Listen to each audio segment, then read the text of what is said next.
Elisa nem notava até que ponto acostumara-se à companhia de Gil. Aguardava com impaciência a sua chegada e ficava amuada nos dias em que ele não aparecia. Fúvio, entretanto, dirigia-lhe, às vezes, uma olhar triste, sombrio e perspicaz. Um observador atento já teria percebido que a respeitosa amabilidade com que ele tratava o templário custava-lhe grande esforço. Todavia, ele recebia amavelmente o seu convidado e não atrapalhava os seus encontros com Elisa. Esta falava cada vez menos de Raymonde e mandou retirar o retrato dele do dormitório, alegando que depois das visões horrendas que tivera o quadro o deixava aterrorizada. Certa vez, depois do almoço, Elisa estava sentada no balcão anexo à sala, onde geralmente a família se reunia, e, com a ajuda da criada, tecia uma guirlanda de folhas e flores. Ela não estava de muito bom humor e ouvia distraída o tagarelar da camareira contando sobre uma mulher que vivia nos arredores e que lia o futuro das pessoas como um livro aberto. Mas, quando Loretta passou a aconselhar insistentemente a sua jovem ama a visitar aquela mulher, Elisa respondeu com irritação: "Oh, prefiro não saber nada do meu futuro. Não preciso da velha Januária para saber que ele será horrível." Loretta quis protestar, mas Elisa interrompeu-a com impaciência. "Vamos. Em vez de tagarelar, me passe logo o ramo verde e as flores vermelhas. Precisamos nos apressar para terminar isso a tempo." Naquele instante, ouviram-se passos pelo piso de mosaicos do quarto contíguo e na entrada do balcão apareceu Gil. O mau humor de Elisa desapareceu como por encanto. Ela estendeu a mão ao jovem templário e disse alegremente: "Não esperava vê-lo hoje, Sr. Gil. Meu pai me disse que o senhor estava ocupado com os negócios da ordem. Consegui livrar-me antes do que imaginava. Mas, onde está o irmão Finsterbach?" "Está com o vovô Conrad. Eles têm tanto a conversar que até falei ao pai que ele vem mais para ver o vô do que a mim", respondeu Elisa sorrindo. Audiolivro realizado pelo canal Surya Chand Audiobook. Gil puxou uma cadeira e, apontando para o cesto de flores e guirlandas, perguntou à moça o que ela estava fazendo e se poderia ajudá-la. "Por que não? Se um guerreiro puder rebaixar-se a tal ocupação." Disse Elisa com um olhar malicioso. "Aliás, essas guirlandas vão enfeitar a nossa capela. Por isso, este é um trabalho solidário, digno da participação de um cavalheiro de Cristo." Uma nuvem sombria passou rapidamente pelo rosto do templário e nos olhos dele faiscou um fogo sinistro. Em seu semblante apareceu aquela expressão que tanto assustava Elisa e provocava-lhe um supersticioso tremor. Dessa vez, entretanto, ela nada notou pois estava absorta no trabalho. Gil levantou-se, tirou do cinto a espada e o punhal e colocou-os no banquinho junto à porta. Depois, retornou ao seu lugar, colocou o cesto por perto e, escolhendo e passando as flores à moça, perguntou: "Esta casa tem uma capela?" "Sim, o vovô Conrad e Fúvia construíram quando voltaram da cruzada para guardar uma santa relíquia que trouxeram da Palestina. Antigamente havia um capelão, mas enquanto morávamos perto de Padua o velho padre Ângelo faleceu e não teve substituto. Nos dias de festa, um monge do mosteiro vizinho vem rezar a missa aqui. Amanhã é aniversário de Fúvio. Haverá uma celebração na capela e quero enfeitá-la com flores. Ah, a minha guirlanda está pronta. Loretta. Chame Lorenzino. Ele vai me ajudar a levar a cesta. Agora, preciso ir. Se o senhor quiser, pode me acompanhar e mostrar-lhe a nossa capela. Ela é muito bonita." Gil concordou. Então, desceram para o andar inferior, passaram pela galeria que contornava o pátio interior e no fim da qual tinha sido construída a capela. De fora, era difícil distingui-la, pois esta se confundia no meio de outras construções. Mas, quando eles entraram por uma porta estreita, Gil não conseguiu conter um grito de espanto e de admiração. A capela não era grande, mas muito alta. Suas arcadas elevavam-se ousadamente para o céu, formando uma abóbada azul e dourada. As condições externas não permitiram abrir janelas em toda a extensão das paredes laterais, mas de ambos os lados do altar e no fundo do semicírculo foram construídas janelas altas com vidros coloridos que se destacavam somente por finas colunas. Sobre o altar havia uma imagem de mármore de Nossa Senhora, que segurava nas mãos uma caixinha de ouro, onde estava guardado um espinho da coroa de espinhos de Cristo. Esta capela é um verdadeiro tesouro. Ela me lembra uma igreja em Paris, construída por Ludovico IX, disse Gil, examinando a capela e admirando as esculturas e a riqueza dos ornamentos. E pensar que tal tesouro encontra-se numa casa particular, enquanto a capela do nosso priorado é feia, vazia e sem qualquer estilo. Santo Deus! Vocês têm até um órgão, coisa que a nossa capela nem sonha ter. Como é bom orar aqui, neste silêncio. Essa misteriosa penumbra predispõe ao êxtase da prece, acrescentou o rapaz com um suspiro, ajudando Elisa a distribuir as flores no altar. O templário não falou que a visão do órgão despertou nele uma forte vontade de tocar e cantar. A música sempre foi o seu consolo, mas ele nada falou sobre o talento que possuía. Ervin também jamais disse uma palavra sobre o assunto. Se lhe agrada orar aqui, então esse desejo é fácil de ser realizado. Posso lhe dar a chave da pequena porta lateral. Dela sai um corredor direto para o canal. Portanto, o senhor vai poder vir aqui para orar e ninguém na casa saberá disso. Padre Ângelo e seu predecessor sempre utilizavam esse caminho. Hoje, a porta está trancada, mas assim que eu encontrar a chave eu entregarei ao senhor, disse Elisa, observando com compaixão e medo a expressão triste e sofredora que obscurecia o rosto de seu interlocutor. Se isso não incomodar ninguém e não for desagradável ao Sr. Fúvio, ficarei muito feliz em vir de vez em quando aqui para orar, respondeu Gil, com um certo vacilo. Oh, não se preocupe com isso. Eu respondo por ele. Na manhã seguinte, Elisa soube que a chave da porta da capela estava com Fúvio. Sem perder tempo, ela foi falar com o rapaz, levando consigo um lindo cachecol que tinha bordado para ele. Queria ser a primeira a cumprimentá-lo pelo aniversário. Também precisava lhe perguntar sobre a chave antes da chegada de Giovanna com a família, que viria para o início da missa. A moça sabia perfeitamente que não conseguiria falar com Fúvio pelo resto do dia, pois a casa hospitaleira estaria cheia de amigos, parentes e representantes da alta aristocracia veneziana. Fúvio já estava vestido e tomava o desejum quando chegou a sua protegida. Ele aceitou com um sorriso os cumprimentos de Elisa, o cachecol e, por sua vez, presenteou-a com um magnífico colar de ouro, enfeitado de brilhantes e esmeraldas para ela usar na festa, à noite. Elisa, toda feliz, correu para o espelho para ver como tinha ficado com a nova joia. De repente, lembrou-se da chave e, aproximando-se da mesa, onde Fúvio continuou a refeição interrompida, expôs-lhe o seu pedido. Para grande surpresa dela, o rosto do veneziano ficou sombrio e em sua voz soou uma nota amarga e severa quando respondeu: Verdade. O Sr. Bezemon deseja orar na nossa capela. Que desejo estranho. Deus não é o mesmo em qualquer lugar. Aliás, aquele monge canalha talvez necessite de condições para orar bem diferentes de nós, simples mortais. Por que você chama o Sr. Gil de monge canalha? Sabe algo sobre ele? Perguntou Elisa com preocupação. Oh. Não.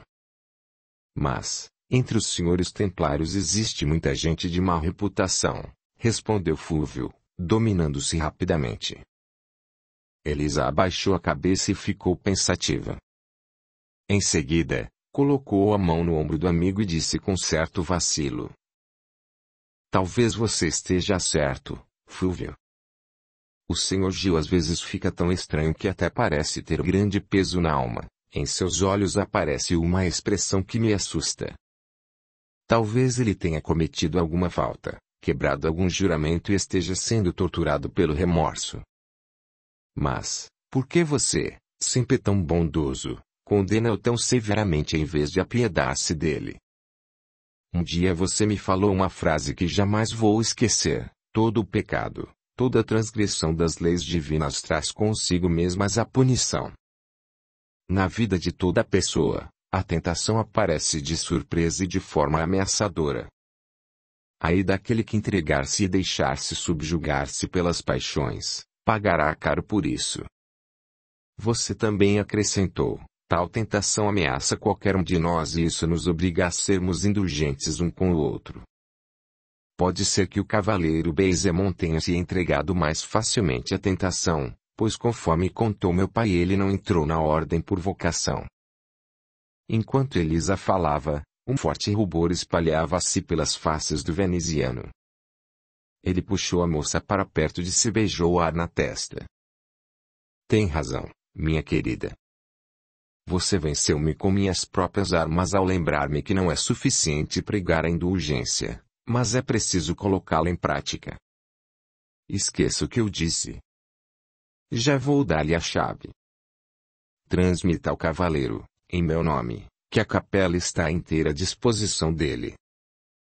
Uma semana depois dessa conversa, Elisa preparava-se desde cedo para ir à casa de Giovanna.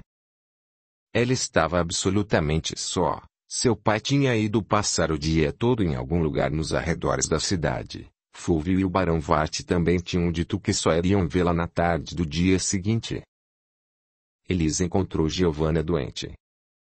Ela estava muito abatida porque na tarde anterior seu filho mais velho quase se afogara numa pescaria. O susto que ela tomou foi tão grande que se transformou numa forte enxaqueca.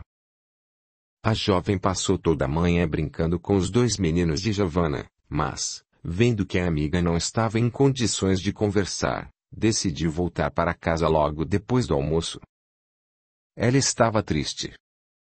Alguma coisa na casa dos Villamarino lhe havia lembrado vivamente Raimonde, da época em que ela desempenhara o papel de Bianca, enquanto ele cortejava Beatrice.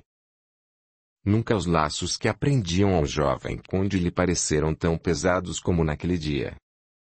O pensamento de que, apesar de tudo, Raimonde lhe negaria o divórcio, enchia sua alma de tristeza e indignação. Nervosa e amuada, Elisa ficou andando tristemente pelas salas vazias do palácio.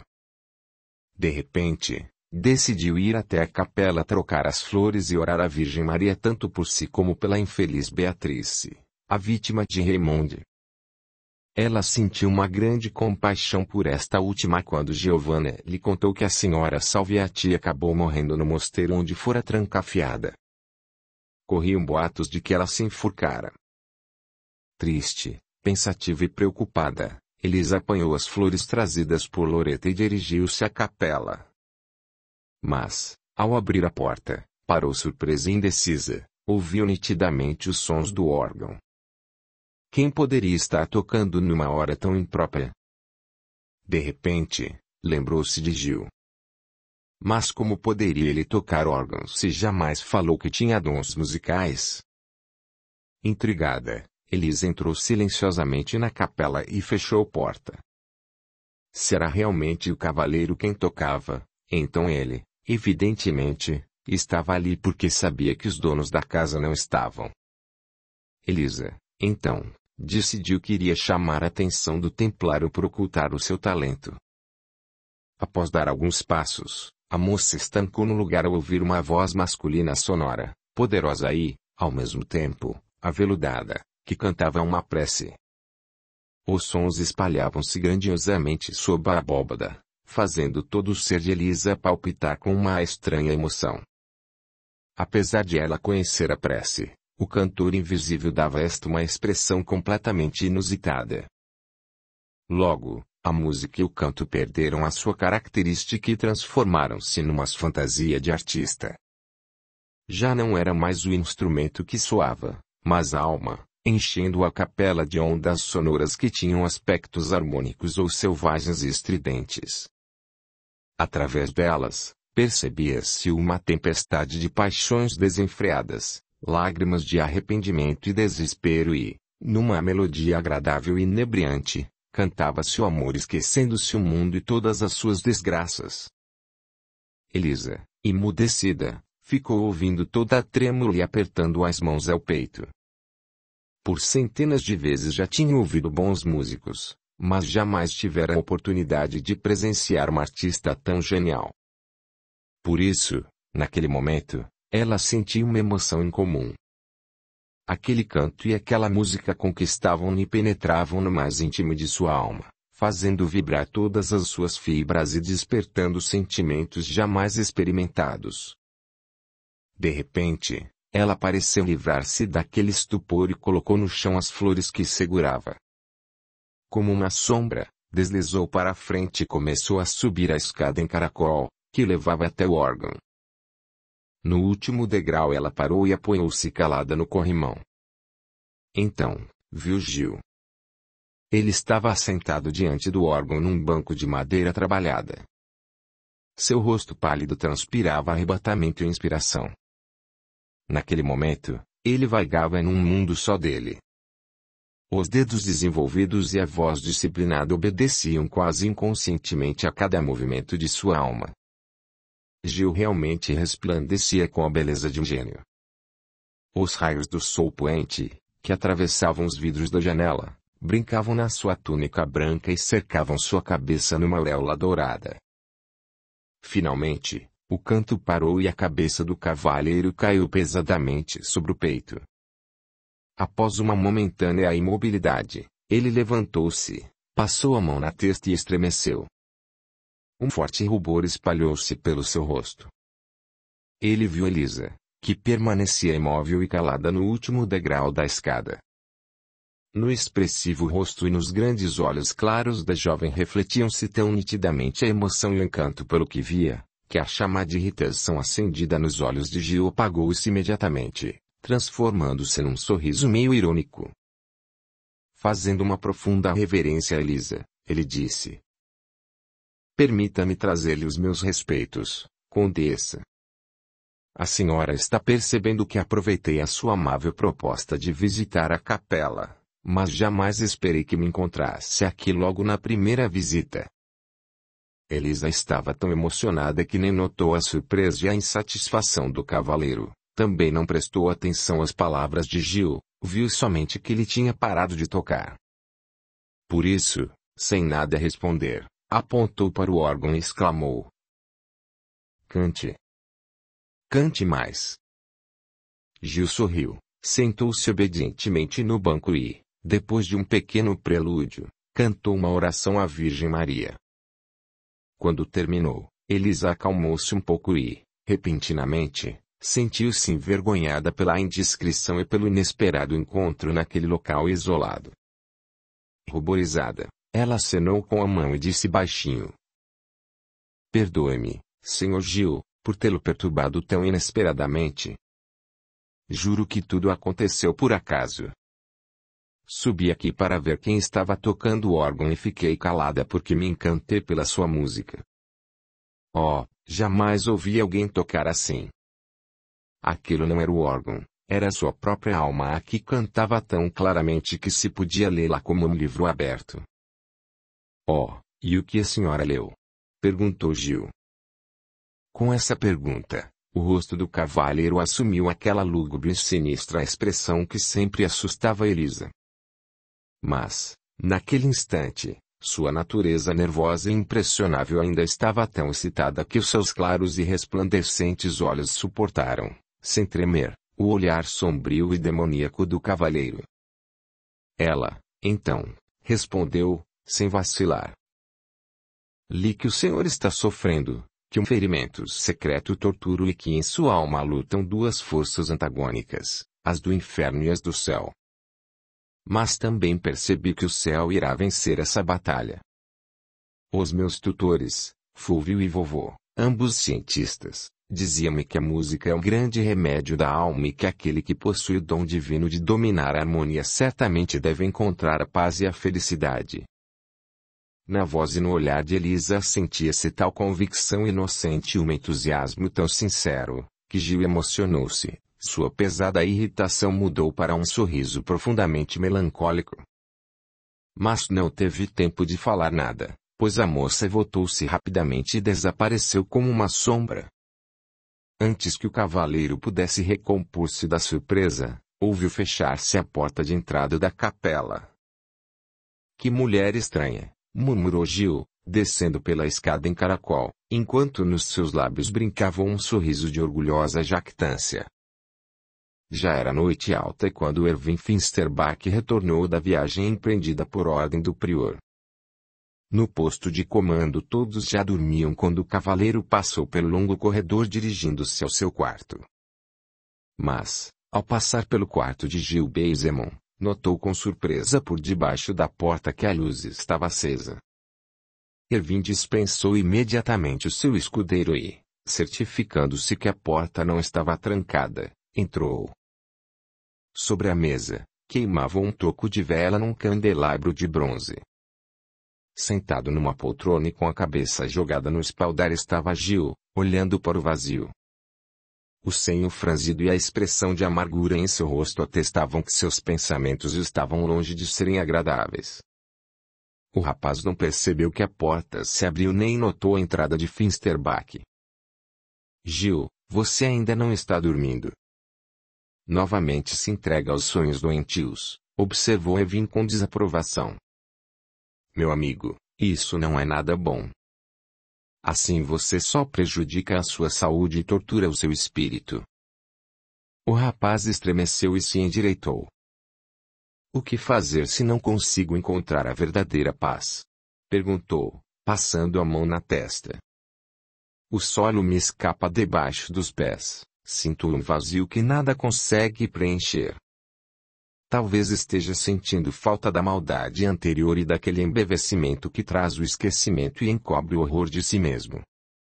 Sinto na alma um terrível vazio, a vida me parece insuportável, o futuro apresenta-se como um deserto infinito e o traje que uso, uma prisão sem saída.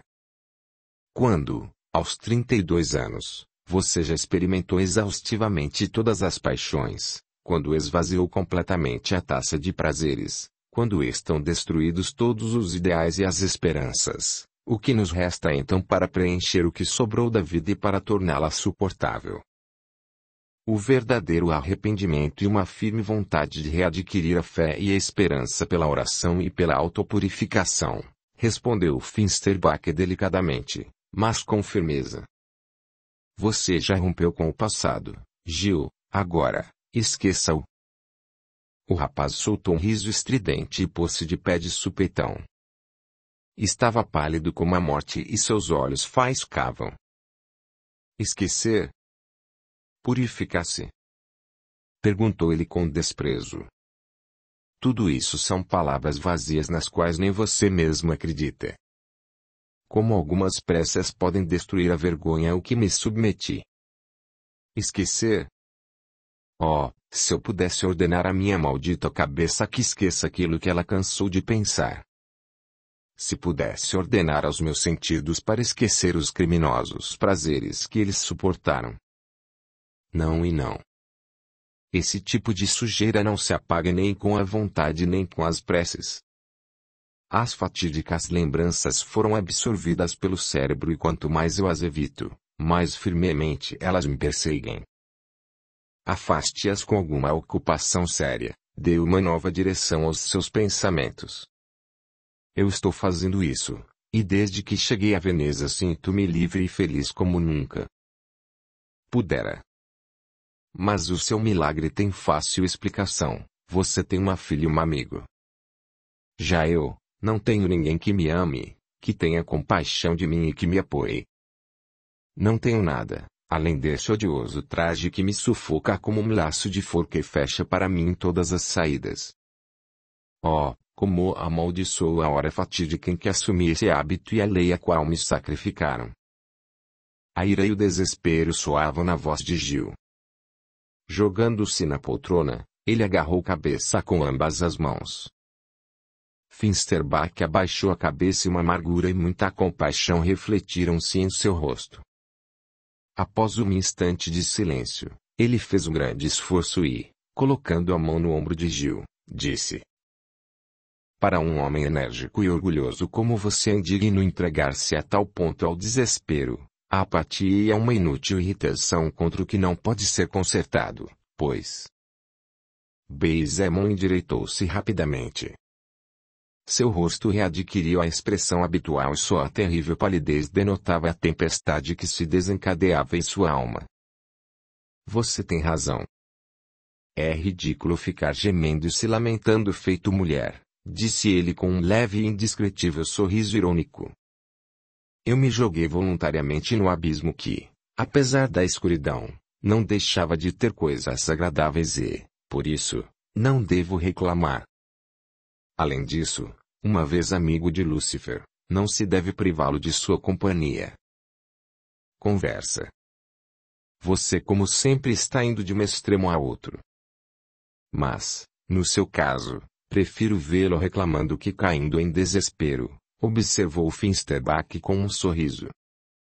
Em seguida, puxando uma poltrona e sentando-se, acrescentou: Bem, agora que você recuperou a sensatez, posso responder às suas observações sobre os dois tesouros que eu tenho e você não, uma filha e um amigo.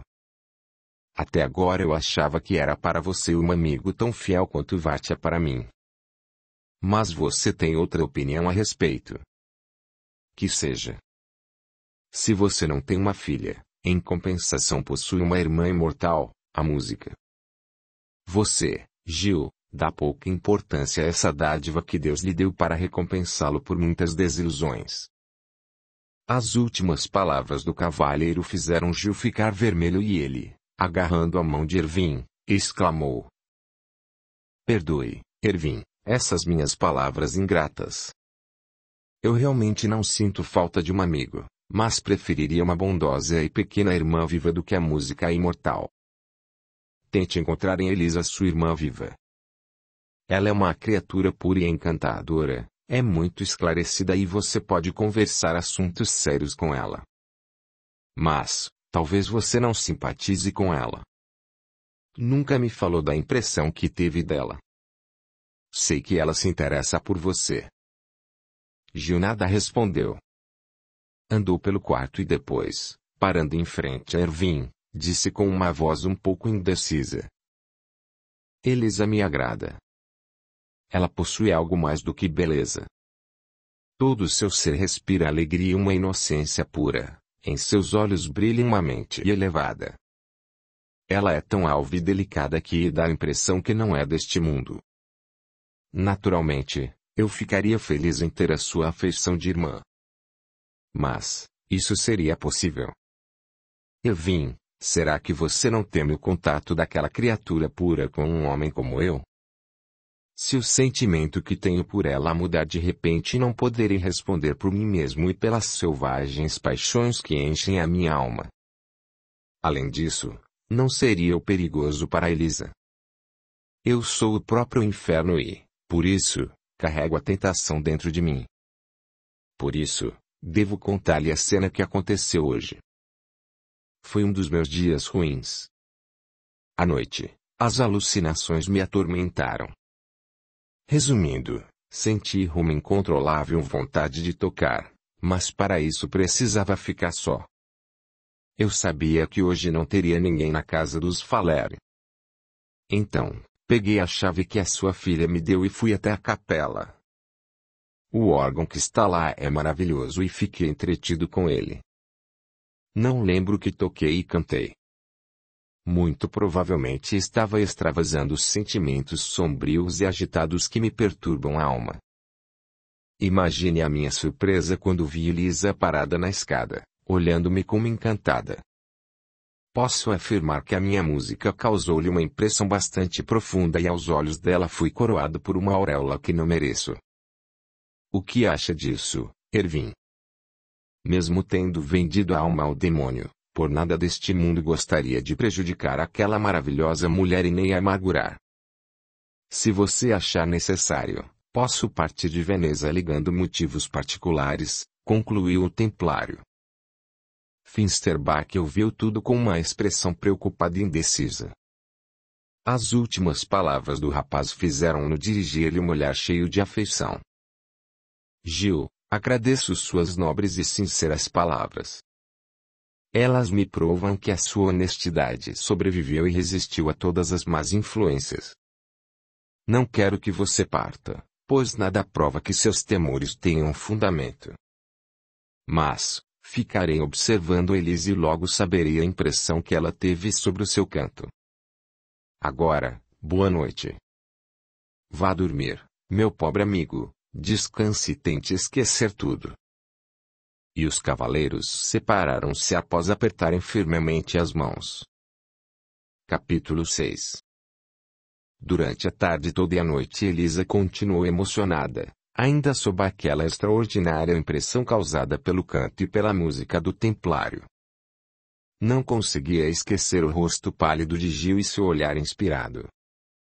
Aquelas melodias, por vezes selvagens e outras vezes delicadas, continuavam a soar em seus ouvidos. Mas Elisa era de natureza tranquila e saudável, sobre quem as paixões desenfreadas não tinham qualquer influência. O caos doentio de sentimentos que enchia a dolorida e apaixonada alma de Gil afetou os nervos da moça e provocou-lhe uma momentânea confusão. Em seguida, todos esses sentimentos juntaram-se em sua pura e inocente alma e transformaram-se numa sincera compaixão por aquele belo rapaz tão talentoso e, ao mesmo tempo, tão profundamente infeliz. Durante a prece noturna, Elisa orou por Gil.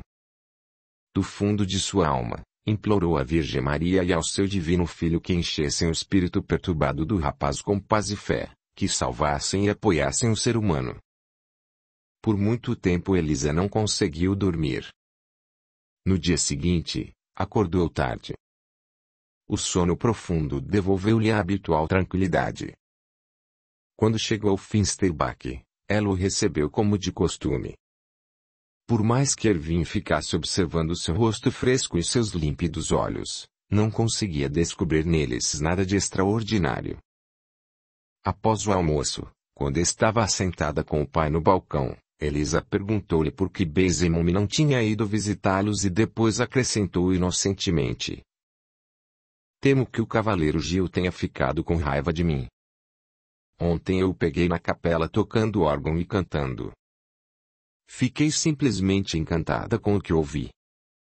Jamais acreditaria que um instrumento musical e a voz humana pudessem ser tão eloquentes. Aquilo era algo divino e, ao mesmo tempo, torturante para a alma, pois em cada som sentia-se um terrível sofrimento. Como é triste imaginar que um grande artista como Bezemon possa ser tão infeliz. Diga-me, pai, ele é muito infeliz? Só não pense, pelo amor de Deus, que lhe pergunto isso por pura bisbilhotice. Não, minha querida filha, sei que é incapaz disso e que tem pena do meu amigo. Não tenho o direito de falar da vida particular dele. Para você é suficiente saber, e isso deve ficar só entre nós, que Gil é o caçula da família. As circunstâncias e a vontade de seus pais obrigaram-no a entrar para a ordem, que jamais foi sua vocação. Você deve compreender a desarmonia que isso provocou no espírito do rapaz. Ele se sente infeliz, ainda mais porque a nossa derrota na Palestina privou até da possibilidade de lutar com os infiéis e, com isso, dar um objetivo à sua atividade. Sinto muita pena dele.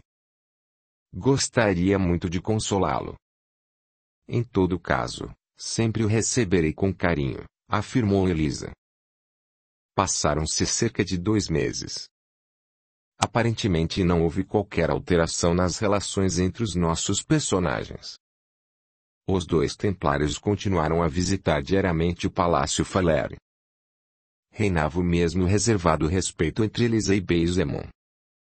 Mas, na alma de ambos acontecia imperceptivelmente uma profunda e perigosa metamorfose. O interesse despertado em Elisa pelo acontecimento na capela não se apagou, pelo contrário, um dos mais traiçoeiros sentimentos, a piedade, incitava a moça a ocupar-se do jovem templário e demonstrar-lhe uma delicada amizade. Gil entendeu e estava profundamente reconhecido por Elisa tentar, inocentemente, consolá-lo, embora ela não conseguisse adivinhar o seu verdadeiro caráter. Ele logo se acostumou com aquela atenção que, no fundo, era o único a conseguir entender. Depois, passou a ansiar impacientemente pelo momento de ver aqueles olhos claros que jamais ocultavam o brilho de alegria que provocava sua chegada. Por fim, começou a sentir uma saudade enorme e uma irritação nervosa nos dias em que não via Elisa. Mas como nenhum acontecimento constrangia-o, pois era de natureza apaixonada, nem mesmo ele suspeitava da profundidade e do perigo do sentimento que tão rapidamente se apoderava de sua alma. Elisa, naturalmente, estava ainda mais cega. Nem lhe passava pela cabeça que a sua constante preocupação com Gil, o forte bater do coração à sua chegada e a certeza de que ele era o mais belo e inteligente dos homens, poderiam ser sintomas de amor. Com a mais pura inocência, ela convencia-se que gostava de olhá-lo só porque ele realmente era mais belo e melhor do que os outros. Para ela, era até natural sentir pena e simpatia pelo talentoso e infeliz rapaz que a injusta lei feudal sobre os irmãos caçulas obrigou a abandonar a sociedade, a qual ele parecia ter sido criado apenas como peça decorativa. Elisa nem percebia que essas suas deduções encontravam, por vezes, estranhas contradições. Assim, certa vez, quando recebiam alguns convidados, uma jovem e bela viúva interessou-se por Gil e declarou-se abertamente. Elisa ficou simplesmente indignada. Apenas a indiferença com que o cavalheiro enfrentava todos os flertes da madura beldade acalmaram-na um pouco e ela, com grande satisfação, concluiu como era bom Gil ser um monge e não poder tornar-se um marido. Quanto ao fato de ele poder vir a ser uma amante então, graças a Deus, Gil era demasiado puro e sério para isso. Ele não era um depravado como Raymonde, que poderia ser seduzido por qualquer saia. No início, Ervin ficou observando os dois jovens, tentando captar sintomas de um amor que pudesse estar desabrochando, mas depois sossegou. A conversa com a filha, no dia seguinte ao episódio da capela, enfraqueceu desde o início as suas suspeitas e, como não notava nenhuma mudança em Gil, acalmou-se em definitivo. Apenas Fúvio, inspirado pelo ciúme, enxergava melhor as coisas. Ele seguia com a amargura doentio o perigoso processo que acontecia no coração da mulher amada. Mas, nada podia fazer para afastar Elisa do templário ou abrir-lhe os olhos para o perigo que este representava para ela. Como astrólogo, Fúvio estava convencido que Gil era exatamente a pessoa por quem Elisa iria se apaixonar e que seria uma pesada provação na vida dela. O fato de Baesemon ser um templário explicava o obstáculo que haveria entre os jovens e que ele, Fúvio, não conseguira prever antes. Além disso, Fúvio leu nas estrelas que Baesemon estava duplamente marcado pela fatalidade, o talento musical e a morte prematura. Mas, não se achava no direito de interferir no fluxo dos destinos deles. Ele condenara há muito tempo o amor próprio e encarava a própria e pesada luta moral que passava naquele momento como a suprema provação através da qual deveria triunfar sobre a carne. Como, nessas horas difíceis, ele necessitava de isolamento, então, mantinha-se longe sob diversos pretextos e passava grande parte do tempo no seu castelo ou perto de Pádua. Enquanto isso, Vart, ocupado com um importante estudo científico, nem pensava em ficar observando Elisa ou os visitantes do Palácio Falaire. Tal era a situação quando, certa vez, em meados de julho, Ervin chegou ao Palácio Falaire visivelmente emocionado. Sua palidez, sua tristeza e sua preocupação perturbaram Elisa, mas ela não ousou perguntar-lhe sobre o que havia acontecido de imediato. Somente depois de convencer-se que a irritação do pai absorveu tanto que ele nem ouviu o que lhe falavam, a moça decidiu-se rapidamente. Pai. O que você tem? Está doente? Aconteceu algo importante ou desagradável? Perguntou ela colocando a mão no ombro dele. Finsterbach estremeceu. Ao encontrar o temeroso olhar de Elisa, puxou-a para perto de si e beijou-a na testa. Em seguida, tentando dominar a própria emoção e forçando um sorriso, ele respondeu: Aconteceu aquilo que já deveria ter sido previsto. Hoje pela manhã, recebi uma ordem graças à qual devo partir de Veneza. Mas, me acostumei tanto com a felicidade de estar perto de você e deliciar-me com seu amor de filha que esqueci que sou um monge e não tenho nenhum direito às alegrias familiares. Nossa separação, que pode ser longa, pegou-me de surpresa e amargurou-me demais. Elisa nada respondeu, ficou branca como um lençol e caiu sem forças na poltrona. A notícia da separação do pai e de Gil chocou-a de tal maneira que uma dor física apertou-lhe o peito e impediu-a de falar. Elisa. Minha filha. Acalme-se e perdoe-me por comunicar-lhe isso de supetão. Não pensei que minha partida a deixaria tão triste, exclamou Finsterbach emocionado, inclinando-se preocupado sobre a filha. Elisa tentava recompor-se, mas seus lábios tremiam e, aos prantos, ela pulou no pescoço do pai. Ervin teve muita dificuldade para acalmá-la e secar as lágrimas que caíam de seus olhos.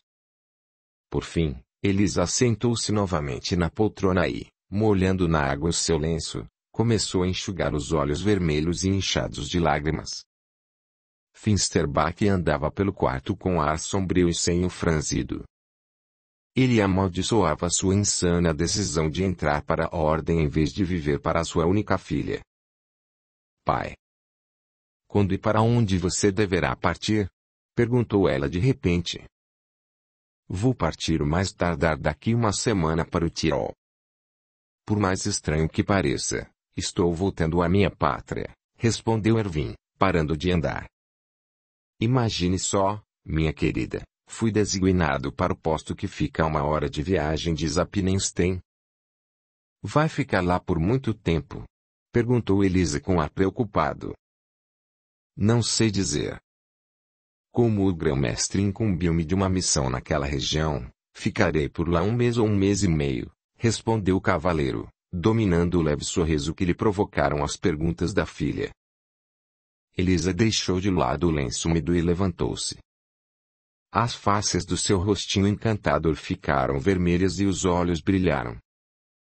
Nesse caso, ainda não vamos nos separar, vou com você a Zappenstein, disse ela num tom decidido. Finsterbach olhou-a com surpresa, mas depois balançou a cabeça. Compreendo e valorizo o amor que lhe sugeriu esse plano, minha querida, mas deve entender que não será possível realizá-lo. Não posso viajar em companhia de damas em Zappenstein. Você teria de viver sozinha. Seria loucura deixar os seus magnânimos tutores para ficar lá sozinha após a minha partida. Audiolivro realizado pelo canal Surya Chand Audiobook. Elisa balançou a cabeça. Suas observações não afetam o meu plano. Tenho motivos muito importantes e inteiramente lógicos para ir junto com você ao Tirol. E preciso terminar de vez com essa história do meu infeliz casamento.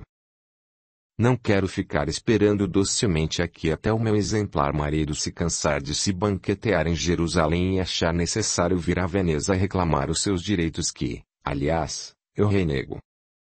O conde Wolfram realizou o nosso noivado, portanto, é perfeitamente natural que ele use de toda a sua autoridade para me devolver a liberdade.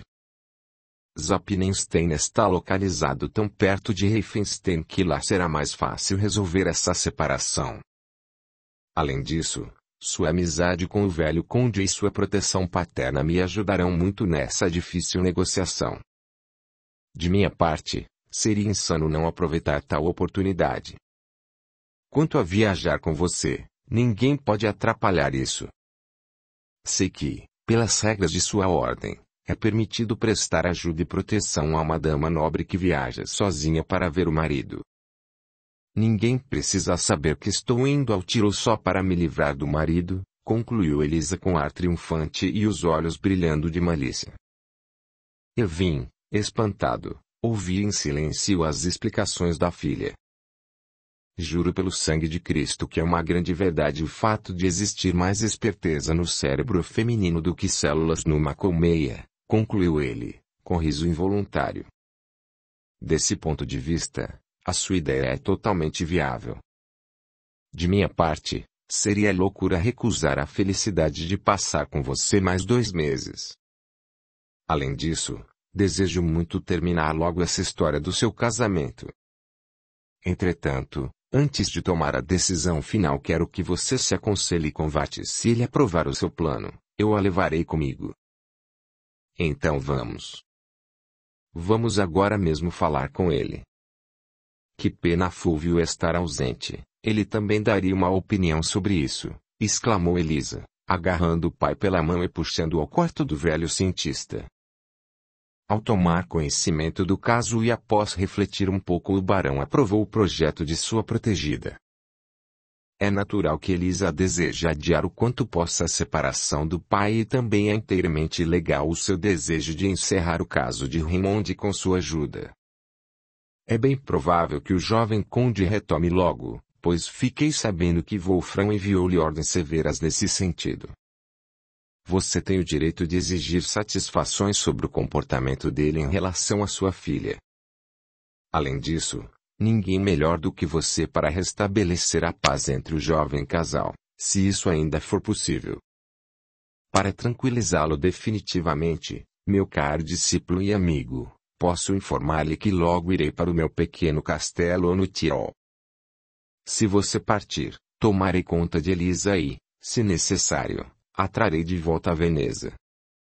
Meu caro mestre, suas palavras me deixaram mais tranquilo. Portanto, minha filha, a nossa viagem está decidida. Peço-lhe que apresse os preparativos e esteja pronta, pois é bem provável que tenhamos de partir mais cedo que o previsto. Aguardo apenas a chegada de um irmão, vindo do Chipre, que deve trazer-nos documentos necessários. Se a travessia for bem sucedida, a galera pode atracar no porto por esses dias. Com atividade febril, Elisa começou a preparar-se para a partida. Naqueles tempos distantes, uma viagem era difícil por causa do volume de coisas que era necessário levar para ter um mínimo de conforto no caminho e, chegando-se ao destino, ter à mão os objetos necessários. Elisa estava partindo por um prazo de tempo que não podia determinar, ela nem sabia com certeza qual seria o seu futuro. Por isso, quando passou o primeiro ímpeto, sua excitação nervosa alterou-se para uma desmotivada tristeza e um obscuro temor. Fulvio não chegava, apesar de Vart ter enviado um mensageiro atrás dele. Elisa perguntava-se temerosa se ele teria ficado ofendido por ela ter tomado uma decisão tão importante sem consultá-lo. É verdade que Vart aprovara o seu plano, mas ela própria já começava a duvidar da sensatez do que planejara. Não estaria ela abandonando um abrigo de paz e de felicidade para atirar-se no desconhecido amanhã, onde se privaria da proteção e do apoio de seu melhor amigo, que sempre foi para ela o pai mais condescendente, o irmão mais amoroso, o mestre mais paciente e o mais magnânimo benfeitor. A notícia da data da partida, marcada para dali a 2 dias, levou a preocupação da moça ao ápice. Ela não conseguiu dormir a noite inteira e passou o dia aguardando a chegada de Fulvio. Se ele não aparecesse logo, ela teria que partir de Veneza sem vê-lo e sem despedir-se dele. Só esse pensamento já fazia verter lágrimas amargas. Às perguntas preocupadas de Elisa, Vart respondeu que o mensageiro provavelmente não tinha encontrado Fulvio em Pádua e que não podia haver outro motivo para o seu atraso. Mas essa explicação não servia de consolo para ela. Portanto, pode-se imaginar a alegria de Elisa quando, ao pôr do sol, atracou uma gôndola ao portão do palácio com o brasão de Fúlvio e o próprio desembarcou. Com a rapidez de um raio, Elisa correu do quarto e encontrou-o na escadaria, mas não notou a alegria e o afeto com que ele costumava recebê-la. A ela, parecia que Fúlvio estava mais pálido e sério do que de costume e o olhar que dirigiu-lhe era estranhamente frio e severo. Mas, nada havia de inusitado em seu tratamento e ele, como sempre, abraçou-a. Fúlvio. Gostaria de conversar com você a sós, murmurou Elisa. Está bem. Venha daqui a 1 hora ao meu gabinete, respondeu o rapaz.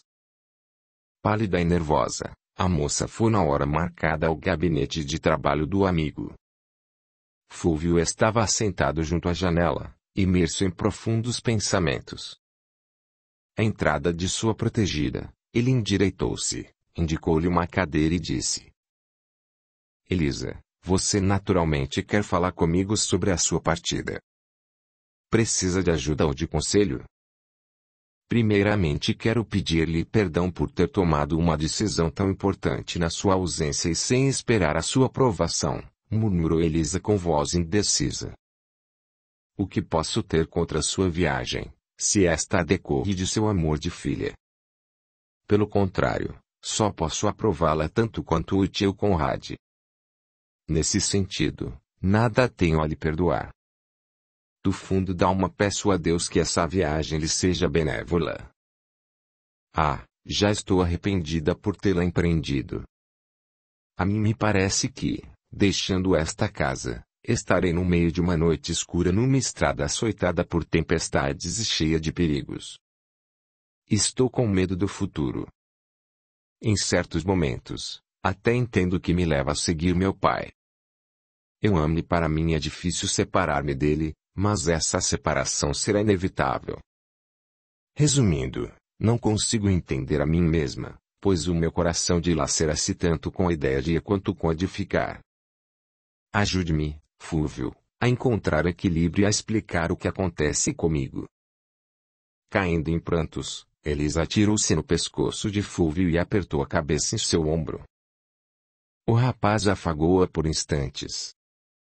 Uma expressão de sofrimento e amargura surgiu em seu rosto, mas ele dominou-se corajosamente e disse com carinho: Antes de mais nada, seque suas lágrimas e acalme-se.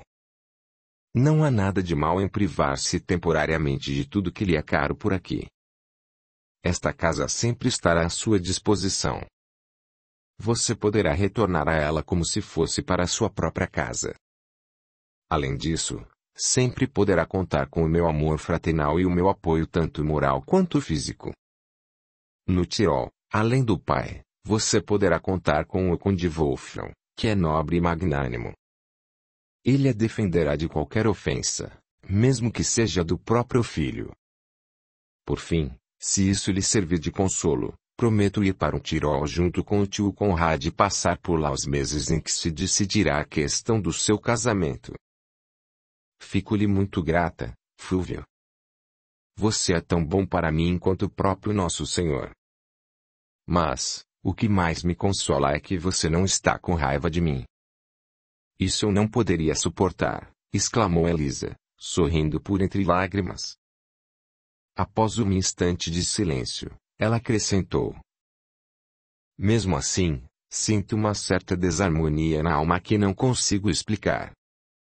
Temo o futuro, como se um perigo me ameaçasse. Em sua alma reina a desarmonia porque você perdeu aquela antiga paz e teme instintivamente que algum perigo possa ameaçar o seu futuro, como, por exemplo, ser dominada pelos sentimentos. Um forte rubor espalhou-se pelo rosto da moça e ela perguntou com visível irritação: Como pode pensar tão mal de mim, Fúlvio? Não me diga que me julga capaz de me entregar ao fogo da paixão, assim que o Sr. Raymond resolver desempenhar diante de mim um papel de apaixonado. Eu o detesto e me separarei dele, mesmo que venha arrastando-se de joelhos de Brixen a Pinenstein. Não estava me referindo a Raymond quando falei do perigo que pode ameaçá-la. Você, além de não amar, detesta-o exageradamente, apesar de ninguém, além dele, ter maior direito à sua indulgência. Obviamente, não será a pessoa de quem você anseia livrar-se como de um pesado fardo que irá dominar seus sentimentos. Entretanto, o vazio que se formou entre você e seu marido, por causa dos erros dele, será ocupado por uma terceira pessoa, cuja proximidade, voz e olhar farão vibrar o seu coração. Essa pessoa pode despertar em sua alma virginal sentimentos desconhecidos, de cujo poder e perigo você nem suspeita. Está trêmula e pálida, Elisa. Isso significa que já me entendeu. Confesso que há muito tempo pretendia, mas não me decidia, abordar esse delicado assunto e levantar o véu que oculta de você o perigo que se acumula em volta do seu coração. Como seu amigo e tutor, conheço suficientemente bem o seu caráter orgulhoso e correto. Assim, estou convencido que, por você conhecer esse perigo, significa que já o superou pela metade. Elisa abaixou a cabeça. Seu rosto transparente alternava-se entre o pálido e vermelho. Após um curto silêncio, ela levantou os límpidos olhos para Fulvio e disse a meia voz: Desde que vivo sob o seu teto, você sempre foi o espelho de minha consciência. Em nenhuma pessoa no mundo confio tanto quanto em você. Por isso, vou responder-lhe com toda a sinceridade. Sim, entendi o que quis me dizer. Você acha que o cavaleiro Beelzemon representa um perigo para mim? Também é verdade que sinto um interesse especial por ele desde que o vi, certa vez, cantando e tocando órgão. Tenho pena dele e admiro seu incomparável talento. Mas, esteja certo, que nem por ele nem por ninguém vou transgredir o dever da honra. Terminando esse assunto, diga-me, Fulvio, será que amar é crime? Não é minha culpa se a pessoa a quem estou ligada pela lei deixou-me à vontade no meio de todas as tentações tão naturais na minha idade. Se um dia em meu espírito despertar um justo sentimento por alguém que não seja o Conde Riefenstein, você me consideraria uma criminosa. Não uma criminosa, mas alguém muito infeliz. Isso porque, Elisa, todo sentimento que não é baseado na consciência tranquila e na convicção de que transgredir qualquer lei divina ou terrena traz consigo somente sofrimento. Entre você e Beelzemon existe um obstáculo, não do conde, de quem poderá separar-se, mas sim dos votos monásticos do cavaleiro. Sua alma é talentosa, mas sombria e torturada pelas paixões que a devoram. Gil não é melhor que Raymonde, ele, entretanto, é mais perigoso pois domina completamente a harmonia musical, esta poderosa conquistadora de almas. Portanto, tenha cuidado, minha querida irmã e adorada discípula.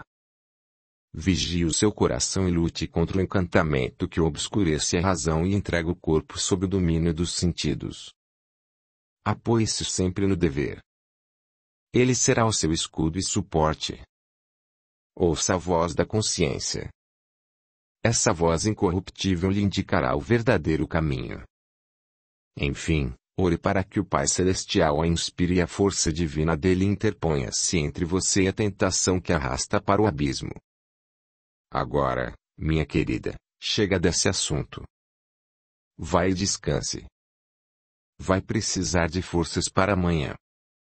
Elisa levantou-se e, antes que o rapaz pudesse impedi-la, agarrou e beijou a sua mão. Fico-lhe grata, Fulvio, por tudo que me falou. Nenhuma mãe conseguiria falar diferente. Seus conselhos me servirão de apoio e prescrição. Serei cuidadosa e forte, pois não quero ser infeliz.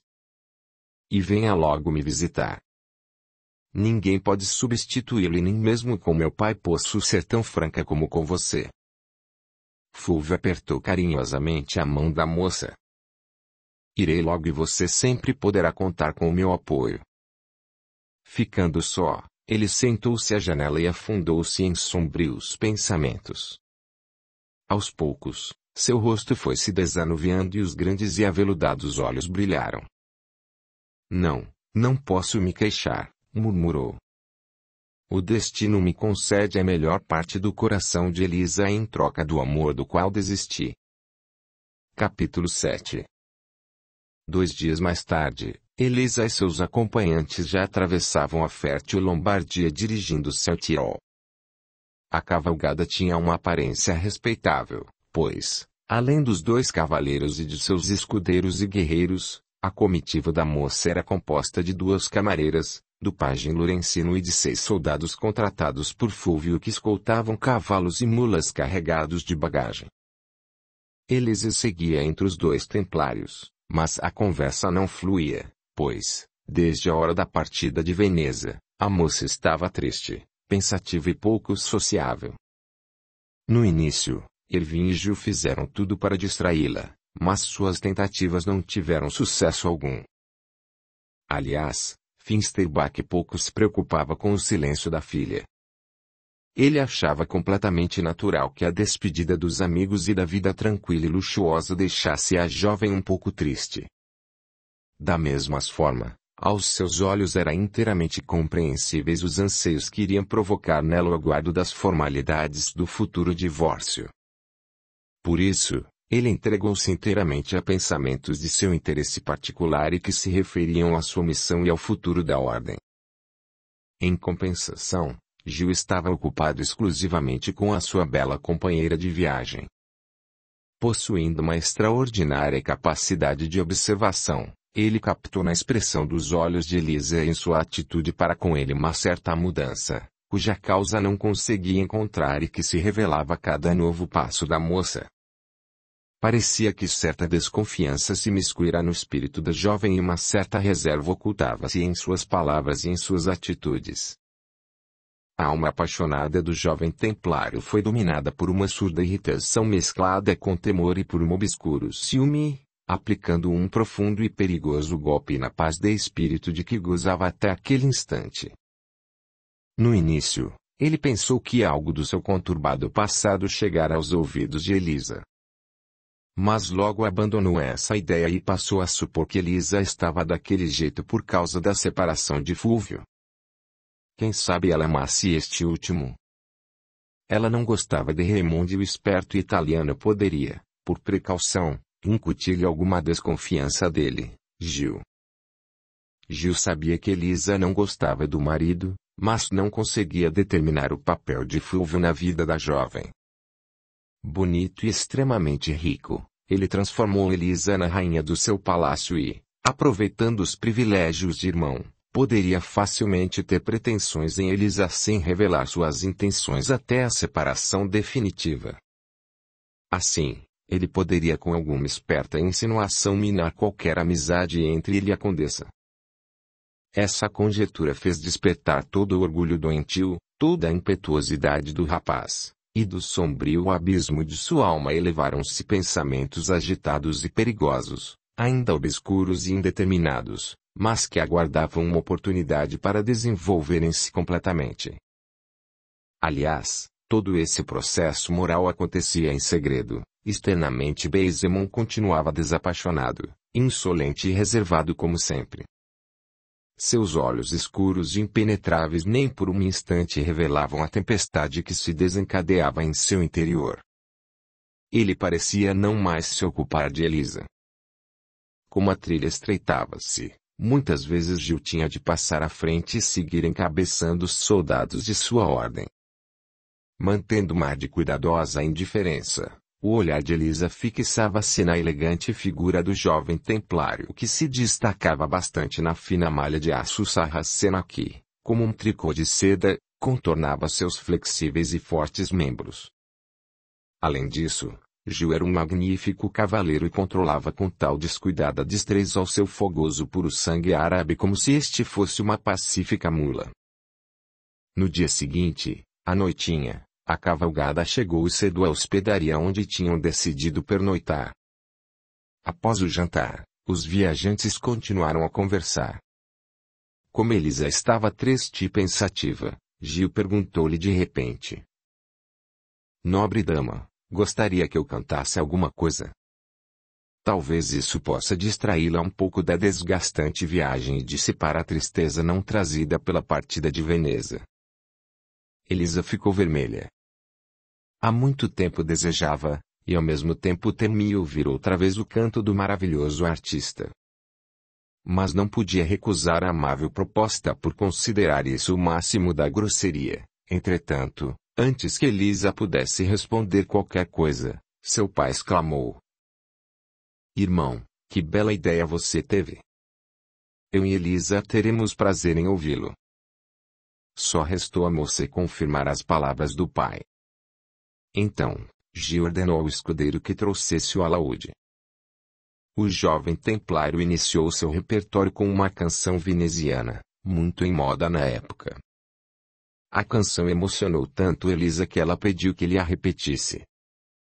O tempo passou tão depressa que a jovem foi dormir lamentando-se.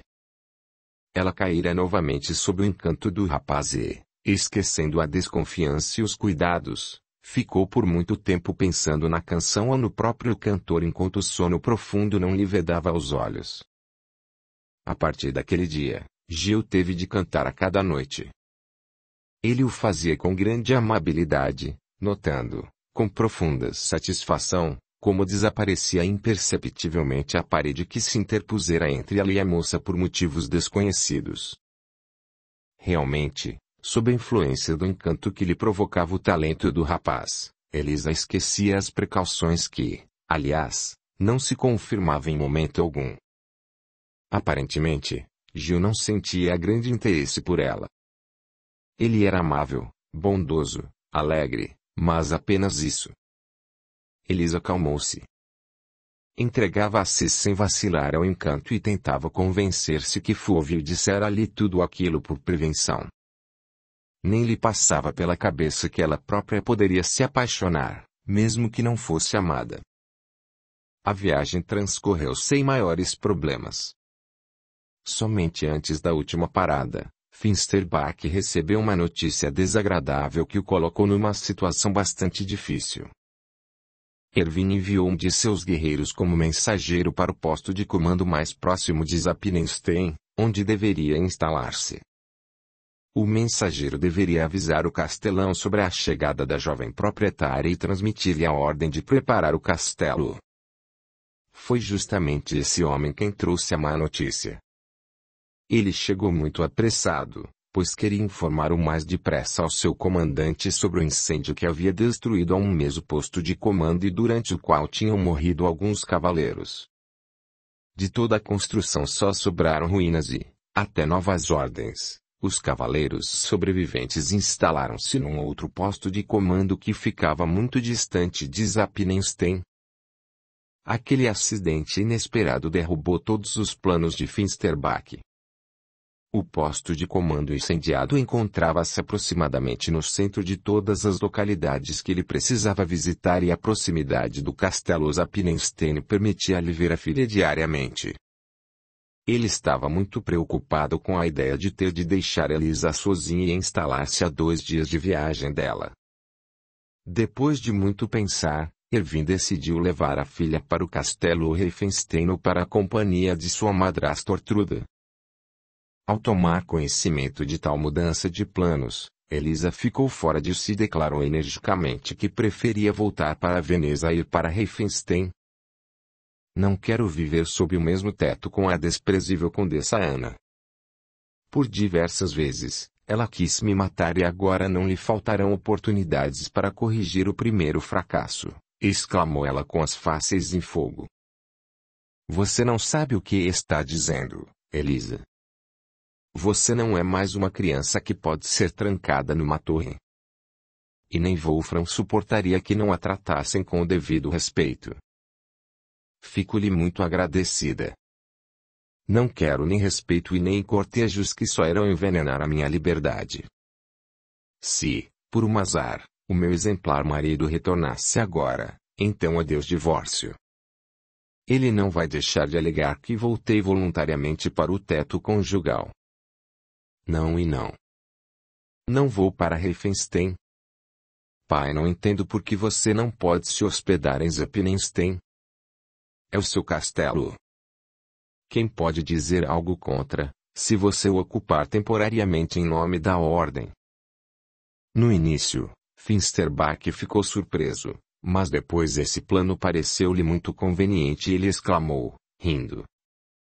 Você realmente tem ideias geniais. O que acha, irmão Gil, da proposta desta genial filha de Eva? Parece que seria muito sensato aceitá-la. Naturalmente. Se a condessa deseja oferecer aos cavaleiros da ordem algumas semanas de hospitalidade em seu castelo, não serei eu a contestá-la, respondeu Gil com um sorriso. Decidindo o caso desse modo, os viajantes seguiram em frente com a velocidade que permitiam as horríveis estradas daquele país montanhoso. O castelo Zappenstein era uma edificação sombria e maciça, que fora moldada como um ninho de águia num íngreme rochedo. Uma estreita trilha levava até os seus portões, serpenteando em largos zigue-zagues pela encosta da montanha. O arcaico castelo adquiriu uma aparência festiva para receber a jovem proprietária e seu antigo senhor. A bandeira da proprietária foi desfraldada no topo da torre. O sentinela tocou uma alegre fanfarra quando a cavalgada apareceu na trilha.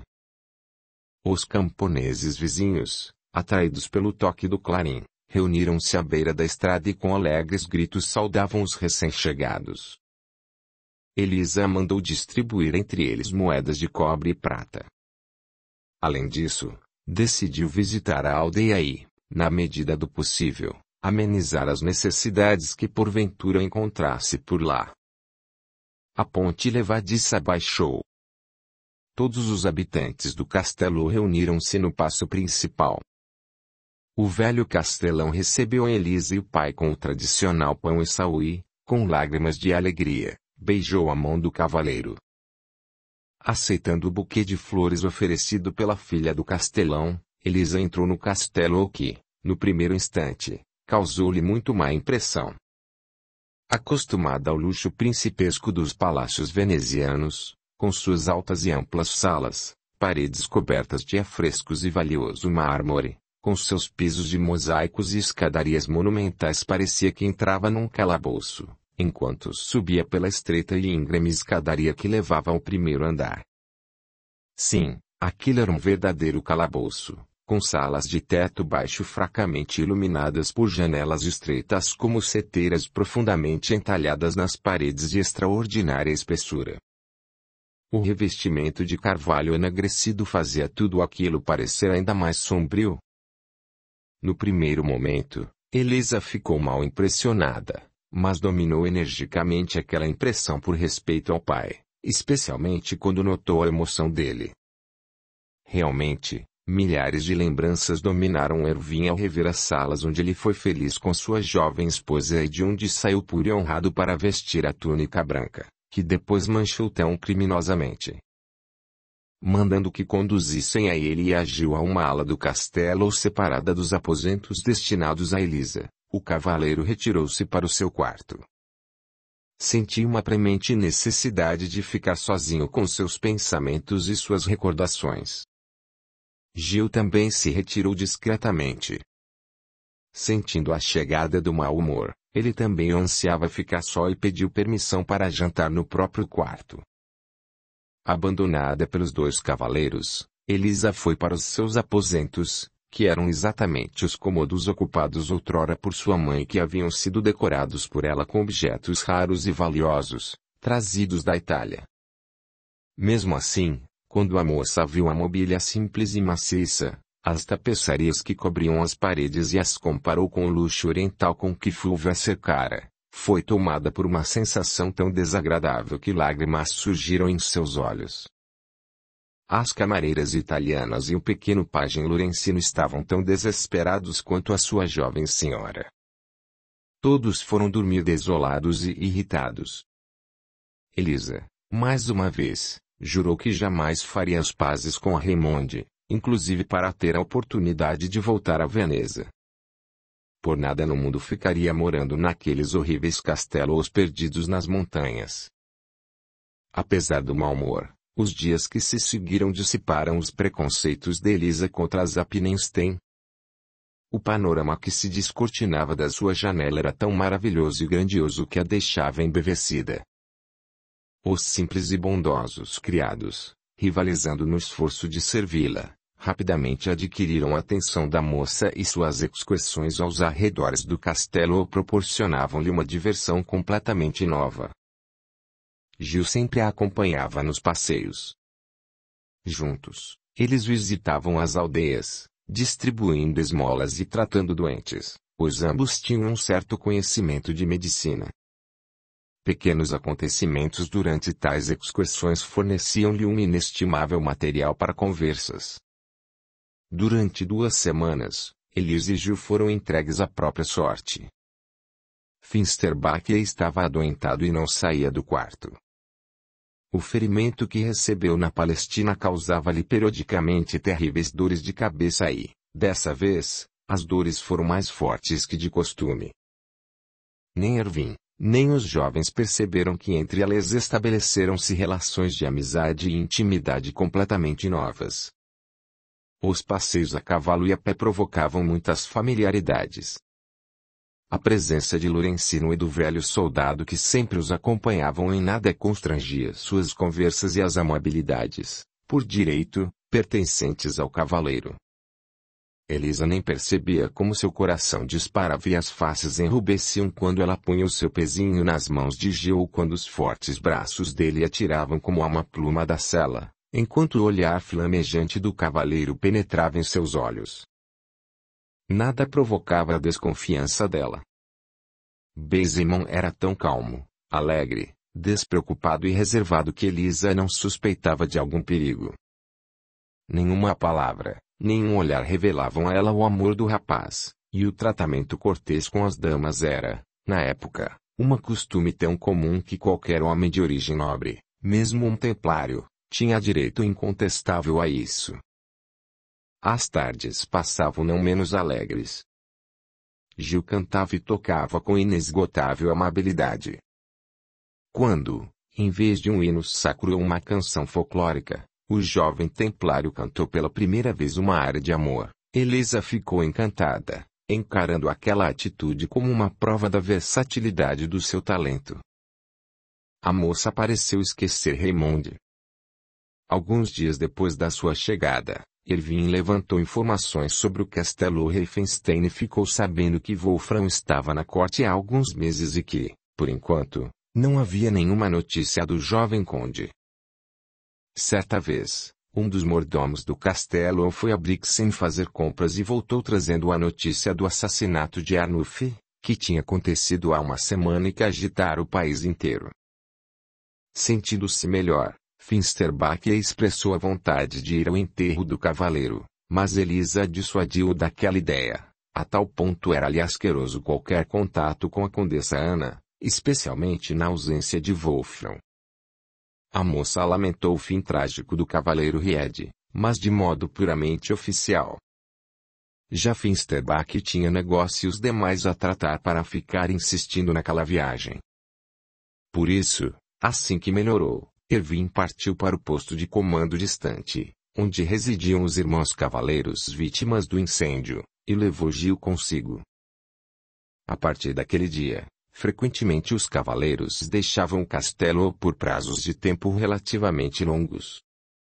Nessas ausências, Elisa ficava muito amuada e passava a maior parte do tempo no balcão ou na torre, aguardando a sua volta. Certa vez, Erwin voltou para casa com ar muito preocupado e, depois do jantar, contou a Elisa que encontrou em Brixen Conde Wolfram com quem teve uma longa conversa sobre ela. E então? Ele concorda com o divórcio? Ele entende que desejo me livrar do seu querido filho, que é um desonrado depravado? Perguntou Elisa com preocupação. Bem, eu estaria mentindo se dissesse que ele concorda com o divórcio. É natural que ele encontre no comportamento de Raymond circunstâncias atenuantes e espere que você seja condescendente com o filho dele. Já fui condescendente demais com ele, interrompeu Elisa, com as faces em fogo e os lábios trêmulos. Perdoei o seu imperdoável comportamento em Veneza. Perdoei quando ele foi ferido, saindo da casa de Beatrice Salviati. Mas não quero passar a vida perdoando todos os insultos que o Sr. Raymond desejar me presentear, só porque sou escrava da lei que me amarrou a ele na idade em que ainda não podia compreender as obrigações que me impunham. Não se irrite e me deixe concluir. Quando lhe descrevi o seu estado de espírito, ele ficou muito amargurado.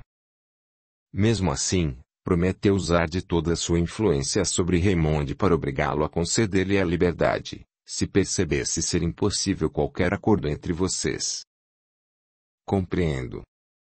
Ele começará ajudando o filho a me convencer e recuar somente diante do inevitável, apesar de eu não entender o porquê se fixaram em mim. Graças a Deus existem muitas mulheres que ficariam felizes em se casar com Raymond. A começar por Greta. Oh, sem dúvida. A morte de Amulf fez o jovem conde ficar muito rico mesmo sem contar com a fortuna de Wolfram. Mas, o que fazer? Wolfram prefere você a qualquer outra nora. Ele me contou que, a julgar pelas cartas de Raymond, este também sente profunda afeição por você. O conde teme que exatamente este sentimento é que será o grande empecilho que teremos de superar no caso do divórcio. Como tudo isso é tocante. Mas, o que fazer? Sou como uma pedra que permanece insensível a todas as provas de afeição que ele me dá em profusão, respondeu Elisa num tom irônico. Ervin balançou a cabeça e imediatamente mudou de assunto. O cavaleiro informou a filha que Libé e Zemon partiriam no dia seguinte a negócios da ordem e esperavam retornar em uma semana. Além disso, durante a viagem ele pretendia fazer uma visita à sua madrasta Ortruda. Não posso evitar essa visita, apesar de pouco simpatizar com a viúva de meu pai, acrescentou ele. Se ela souber que estou morando aqui há mais de 5 semanas e nenhuma vez fui visitá-la, poderá considerar isso como falta de respeito de minha parte. Capítulo 8. O leitor deve estar lembrado que, ao retomar para casa, Raymond soube da chegada de Lisa ao castelo Zapinenstein. Ele pretendia ir visitá-la junto com o pai quando chegou um mensageiro com uma carta para a condessa Ana, cuja leitura fê-la desmaiar. A carta era de Ortruda. A baronesa informava sobre a estranha e inesperada morte de Margarita Ramentes. Enquanto Raymond cuidava da mãe com a ajuda das criadas, o conde leu a carta.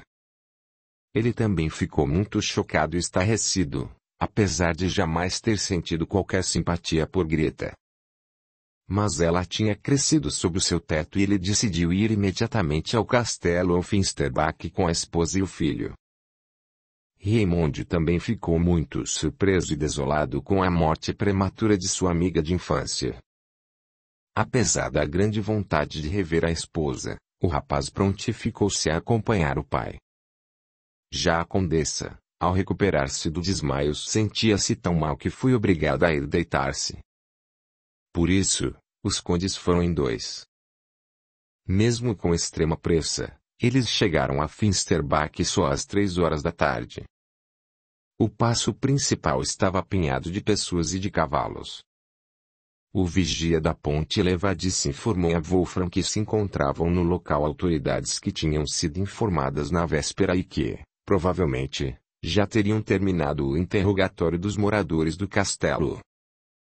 Todos os funcionários estavam reunidos na grande sala, onde conversavam com o capelão sobre os detalhes da misteriosa morte da moça, cuja causa, sem dúvida, fora um crime executado com tal esperteza infernal que não havia a menor pista do culpado. Wolfram e Raymond juntaram-se ao grupo. Como o conde conhecia o juiz de Brixen e seus companheiros, estes imediatamente contaram-lhe tudo. O que mais confundia os juízes era o corte aberto no pescoço da vítima que, na opinião de todos, era um velho ferimento que se abrira. Entretanto, os depoentes afirmavam a uma só voz que Margarita Ramentes jamais tivera tal ferimento, o que foi confirmado também pelos condes.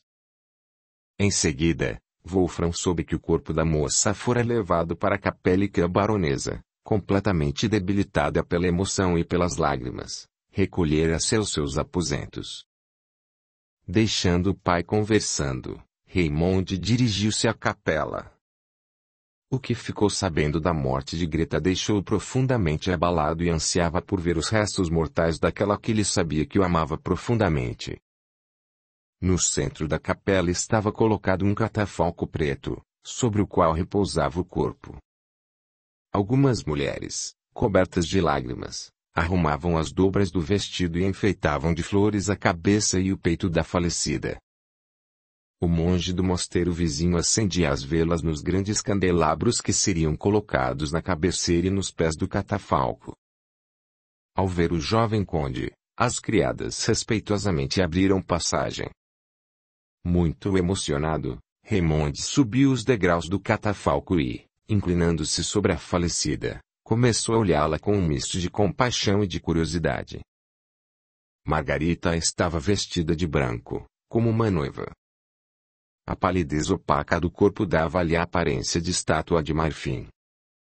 Naquele instante, ela estava mais linda do que em vida. A morte deu-lhe aquela nobreza e fineza que sempre lhe faltaram.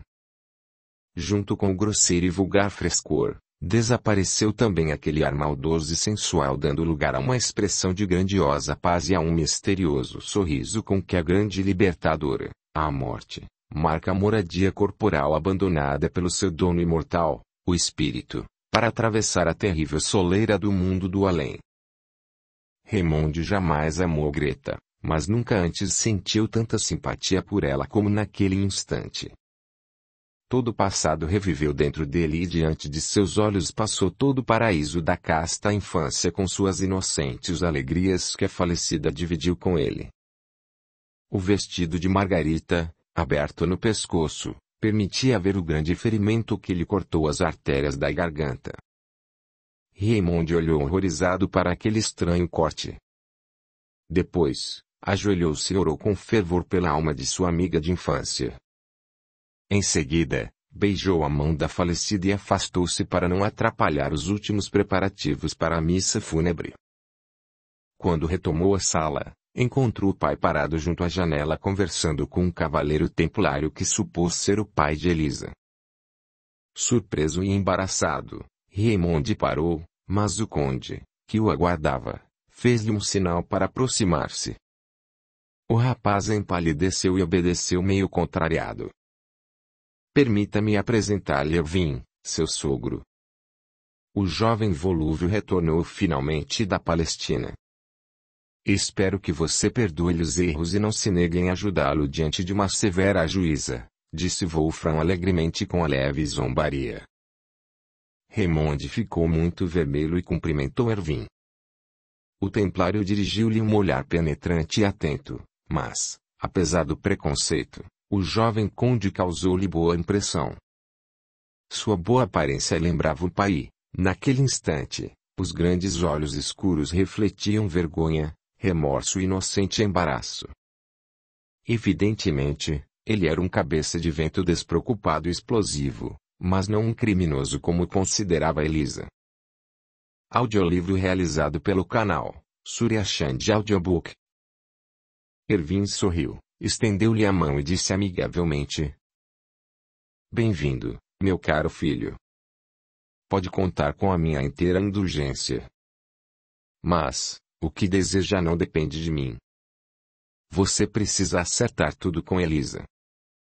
Ficarei feliz se vocês fizerem as pazes. Aliás, acho meu dever preveni-lo que ela está muito contrariada com você e, para dizer a verdade, tem muitos motivos para isso.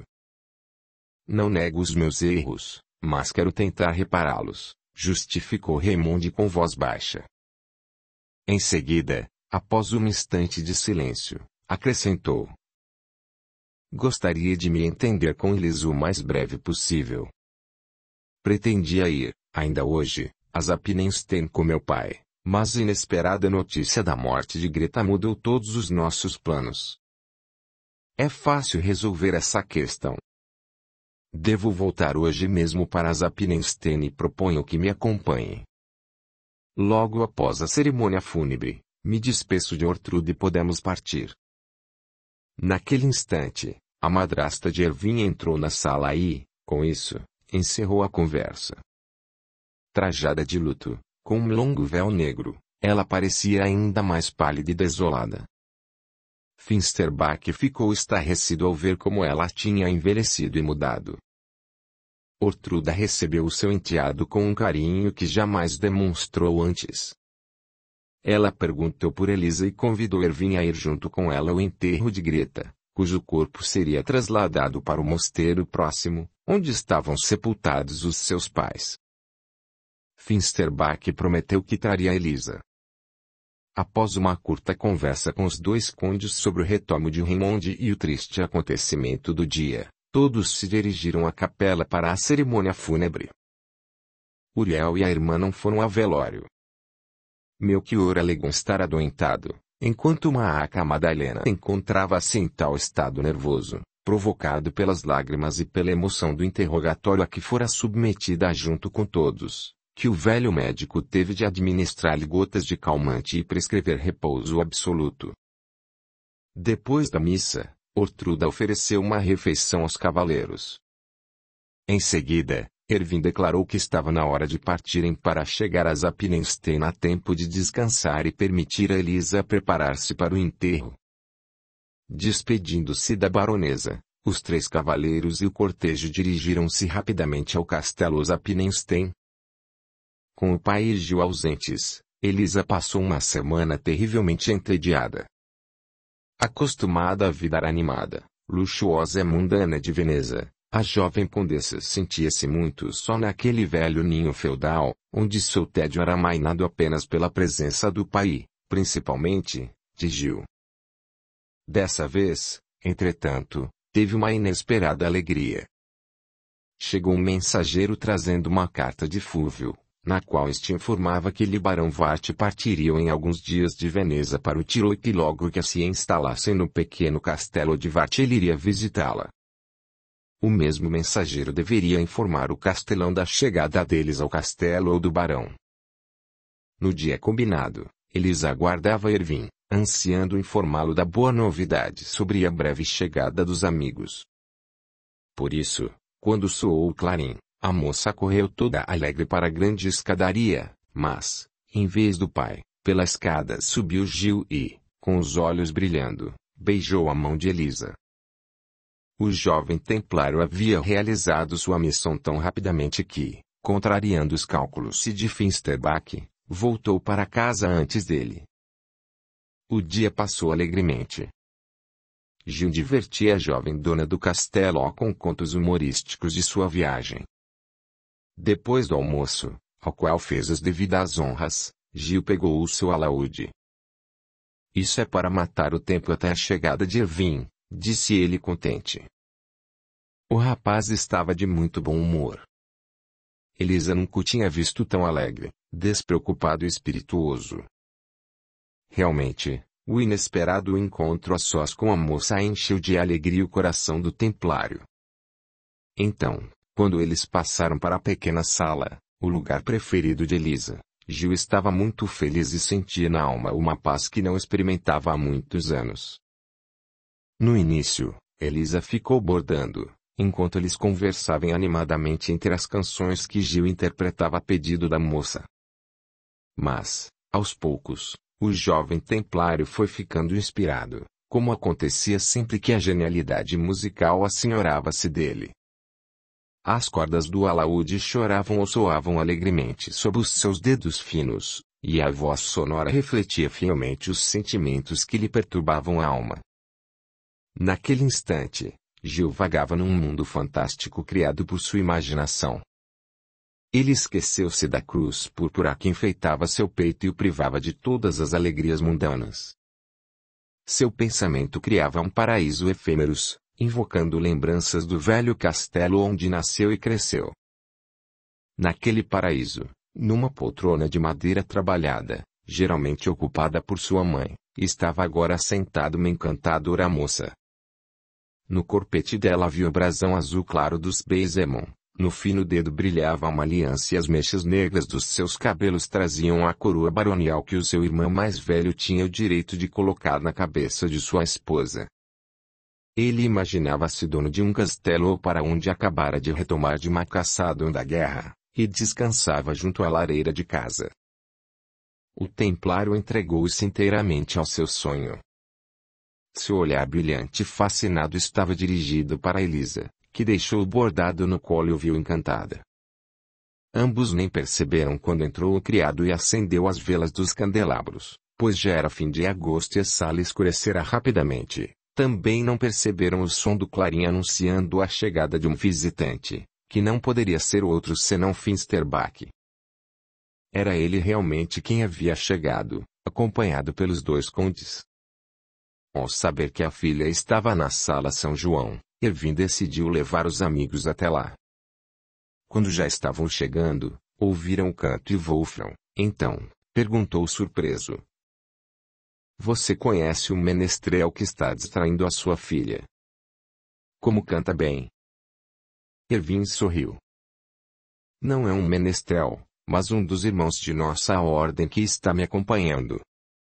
Parece que ele retomou antes de mim e Elisa, sem dúvida, pediu que ele cantasse algo. Permita-nos chegar lá sem fazer barulho. Você sabe que adoro música. Gostaria de ouvir mais um pouco antes que nossa chegada embarace o cantor", sussurrou Wolfram. Assim, os três atravessaram silenciosamente a sala.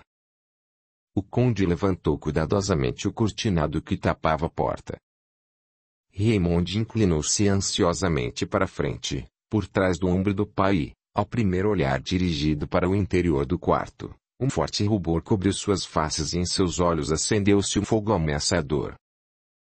A fraca luz da lâmpada de óleo e das velas mantinha no ambiente uma luz amena que, entretanto, permitia ver claramente Elisa, semideitada na poltrona.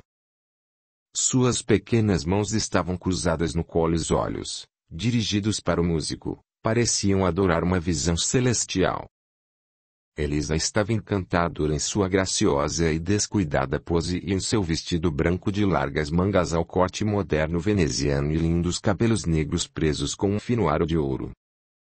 Naquele instante, ela parecia a Raymond mais bela do que nunca. De Gil só dava para ver o perfil. Foi suficiente para perceber que ele era jovem e bonito e seu canto demonstrava claramente que não estava cego aos encantos de sua ouvinte. O coração de Raymond disparou. Pela primeira vez na vida um selvagem ciúme passou a torturá-lo, incutindo-lhe um louco ódio por aquele rival, cuja voz vibrante penetrava visivelmente na alma da moça que pertencia exclusivamente a ele, Raymond, provocando-lhe sentimentos proibidos. Com a rapidez de um raio ressurgiu na memória do jovem conde a visão que teve no jardim de Abdias: "Volte logo, Raymond. Senão algum outro ocupará seu lugar no meu coração vazio", enchendo-o com profunda e poderosa paixão, disse-lhe a imagem de Elisa, na ocasião. Agora, o perigo previsto pela moça começava a realizar-se.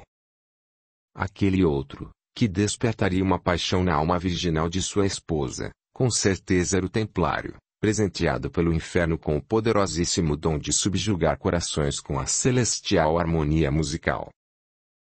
No caos de sentimentos que se agitaram no espírito de Raymond destacava-se um pensamento que acabou superando todo o resto: colocar um fim àquela cena e quebrar o encanto da moça. O jovem conde, então, empurrou rispidamente o pai, entrou no quarto e disse com a voz embargada de emoção: "Acorde, Elisa. Digne-se a notar o seu marido que está feliz em vê-la." O canto interrompeu-se imediatamente. Elisa estremeceu, levantou-se de supetão e pareceu estancar de surpresa. Mas não deu um passo na direção de Raymond e quando este se aproximou, ela recuou rapidamente. O rapaz, entretanto, não estava disposto a aguentar pacientemente uma resistência aos olhos do rival. Sem pensar que a sua rispidez pudesse provocar um escândalo, Raymond abraçou Elisa pela cintura e beijou-a com força nos lábios. Um irado rubor espalhou-se pelo rosto da moça, mas ela era educada demais para fazer uma cena. Somente suas finas sobrancelhas franziram-se e o olhar com que ela mediu Raymond foi para este como um balde d'água fria. A emoção de Gil não foi menor. Seu olhar abrasador passou por toda a figura do marido de Elisa e dele não escapou nenhum detalhe daquele encontro. Quando percebeu a mal disfarçada hostilidade da jovem, um sorriso de desprezo e cheio de orgulho zombeteiro passou por seus lábios. Instantes depois, os olhares severos e afiados como lâminas de aço dos rivais encontraram-se. Os olhos escuros de Raymond ainda brilhavam triunfantes por ter conseguido provar ao rival seus indiscutíveis direitos sobre Elisa que, aliás, o templário jamais possuiria.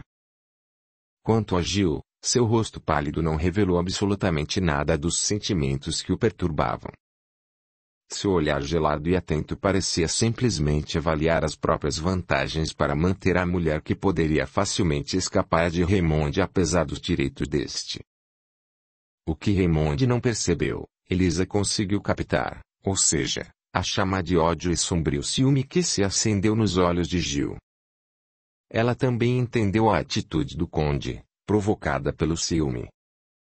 Naquele momento, olhava para os rapazes observando com curiosidade a hostilidade com que os dois se analisavam, pois, um homem nunca presta tanta atenção à aparência de outro homem como quando este se torna seu rival. Cegos pelo mesmo sentimento, eles procuram, um no outro, encantos externos, temendo não os possuir para conquistar o coração da mulher amada. Elisa, por sua vez, comparou-os. O templário, ainda de pé e apoiando-se no alaúde, era mais alto que Raymond. Seu rosto pálido talvez fosse menos belo, mas respirava uma energia férrea, e em seus olhos ardentes e no sorriso resplandecia aquela estranha e encantadora expressão própria das pessoas marcadas pelo talento e pela fatalidade. Raymond, pálido e exausto, agitado por diferentes sentimentos que se refletiam claramente em seu rosto, perdia de longe para o templário e Elisa desviou dele o seu olhar frio e hostil. Toda essa cena durou apenas alguns segundos, mas Wolfram acompanhou tudo e um peso premeu o seu coração. Jairvin não prestou qualquer atenção à cena, cujos protagonistas, aliás, estavam parcialmente ocultos pela figura do amigo. Viu somente que sua filha e o jovem conde beijaram-se, o que era um bom sinal. O barão entrou rapidamente no quarto e apresentou os rapazes um ao outro. Estes trocaram apertos de mão de modo frio e oficial. Ervin cumprimentou a filha e pediu-lhe que providenciasse o mais rápido possível o jantar, pois eles estavam muito cansados e famintos. 15 minutos mais tarde, todos se sentaram à mesa. Somente então, Elisa ficou sabendo da misteriosa morte de Greta e do desejo do pai de levá-la ao funeral da infeliz moça. Elisa concordou imediatamente, ficou muito emocionada e toda a sua raiva contra Greta desapareceu.